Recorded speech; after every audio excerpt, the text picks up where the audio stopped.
Bonjour à tous, bienvenue sur Math & ma chaîne de maths pour dédramatiser. Au programme aujourd'hui une leçon pour les élèves de terminale spécialité, calculer une limite avec l'exponentielle. Depuis la récente réforme du lycée, la fonction exponentielle est étudiée en classe de première, mais le calcul des limites, lui, n'intervient qu'en classe de terminale. C'est la raison pour laquelle vous avez certainement vu dans la playlist Limites de fonctions passer des vidéos qui s'intitulent Limites de la fonction exponentielle ou même les croissances comparées. Avant de vouloir traiter les exercices du jour, je vais donc vous rappeler les notions vues dans ces vidéos.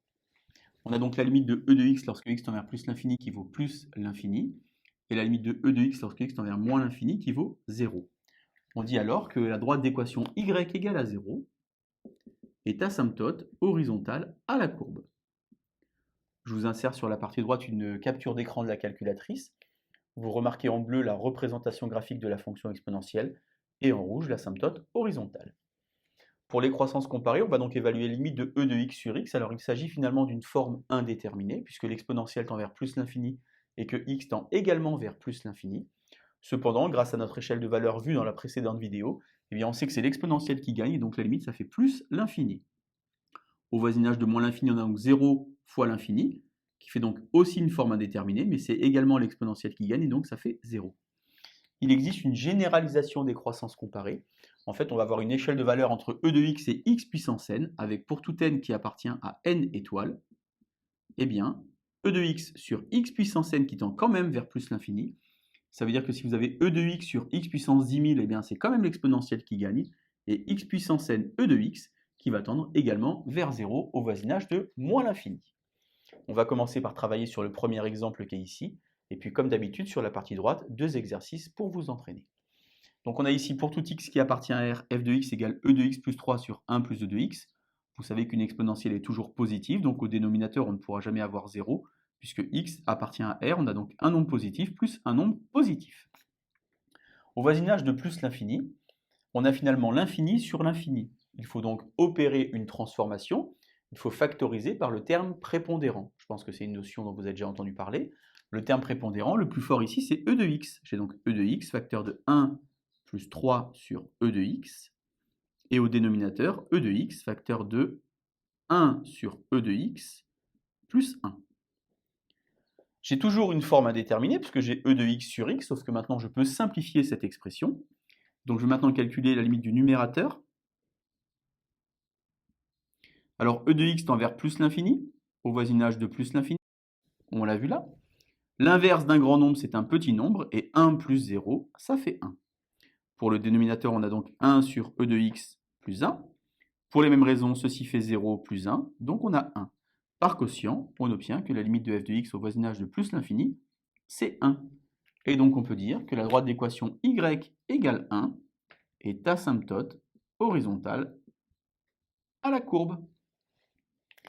Pour trouver la limite au voisinage de moins l'infini, assez fréquemment, les élèves ont tendance à vouloir reprendre la forme factorisée qui est ici. Et naturellement, c'est une erreur, car au voisinage de moins l'infini, eh bien, il n'y a pas de forme indéterminée, puisque l'exponentielle tend vers 0. On va donc reprendre la forme initiale qui est à cet endroit-là, la limite de e de x plus 3. Quand x tend vers moins l'infini, ça fait donc e de moins l'infini, ce qui fait donc 0, plus 3, ça fait 3. Et la limite de 1 plus e de x, lorsque x tend vers moins l'infini, on a donc de nouveau 0, 1 plus 0, ça fait 1. Et par quotient, on obtient que la limite, ça fait 3. Je vous rappelle qu'au voisinage de l'infini, on a un nombre. On a donc y, cette fois-ci, qui est égal à 3, qui est asymptote horizontale à la courbe, mais au voisinage de moins l'infini. Vous insérez de nouveau la capture d'écran de la calculatrice avec la représentation graphique de cette fonction. Je vous ai représenté les deux asymptotes que sont y égale 1 et y égale 3.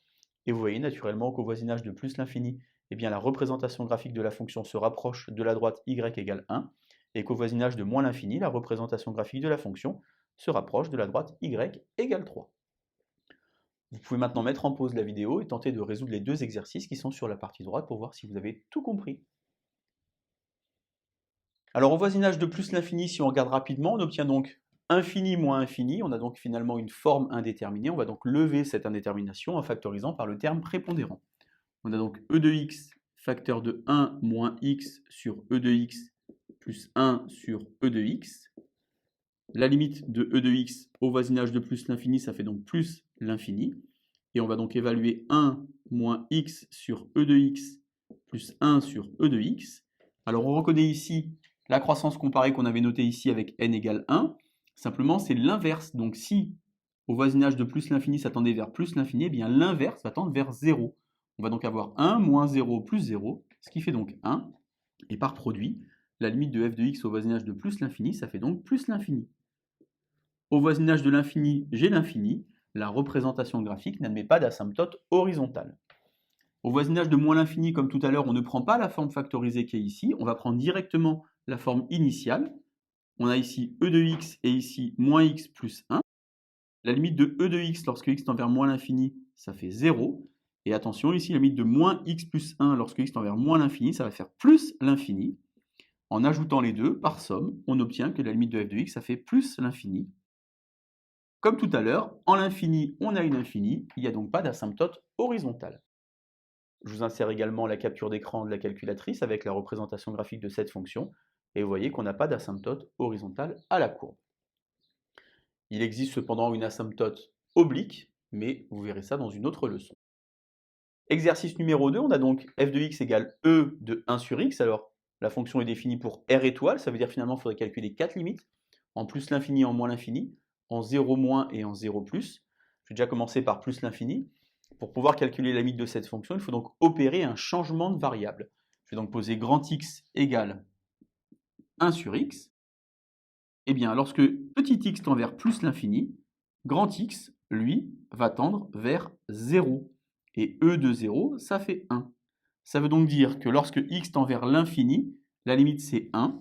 J'ai donc la droite d'équation y égale 1, qui est asymptote horizontale à la courbe. Au voisinage de moins l'infini, j'obtiendrai la même chose, puisque au lieu d'avoir ici 0 plus, j'aurai 0 moins, mais j'aurai quand même au final une limite qui vaut 1. En 0 plus, cette fois-ci, on va regarder ce qui se passe. Donc de nouveau avec notre changement de variable, on a donc limite de e de grand X quand grand X tend vers, cette fois-ci, plus l'infini. Je vais donc avoir e de plus l'infini qui va donc faire plus l'infini. En 0, j'obtiens l'infini. J'ai cette fois-ci une asymptote qui est verticale d'équation x égale à 0.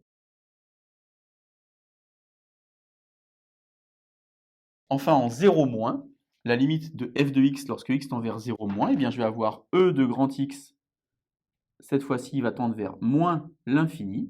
Et e de x au voisinage de moins l'infini, c'était noté ici. On obtient donc 0. Attention, en 0 moins, j'obtiens 0. Il n'y a pas d'asymptote ni verticale ni horizontale. Je vous insère la capture d'écran de la calculatrice avec la représentation graphique de cette fonction.